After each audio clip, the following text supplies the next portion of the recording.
लागत होतं, ताट पण गरम लागत होते. तुम्ही समजू शकता साखर आणि खोबरं त्या चटका किती बसतो म्हणजे असं गरम. तर खूपच गरम गरम गरम लगेच मी ताटात वतून घेतलं, असं मस्त सेट करून घेतलं आणि वरतून लगेच चाकूच्या साहाय्याने मी कट करायचं, ज्या प्रकारे आपल्याला कट करायचं त्या प्रकारे मी कट करून घेतलं. वरच्या वरच फक्त, खालीपर्यंत चाकू नाही घालायचा आपल्याला. आणि नंतर मग फ्रीजमध्ये थोडी थंड होऊ दिली बाहेरच. नंतर मग फ्रीजमध्ये ठेवले 5 मिनिटांनी, पण आतमध्ये खूप गरम होती, तर तुम्ही बाहेरच राहू द्या. आणि फ्रीजमध्ये ठेवली तर काय हरकत नाही थंड होण्यासाठी, जसं मी केलं तसं.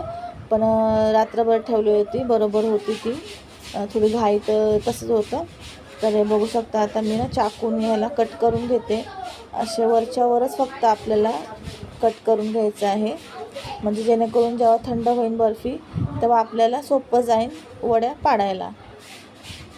हे बघू शकता.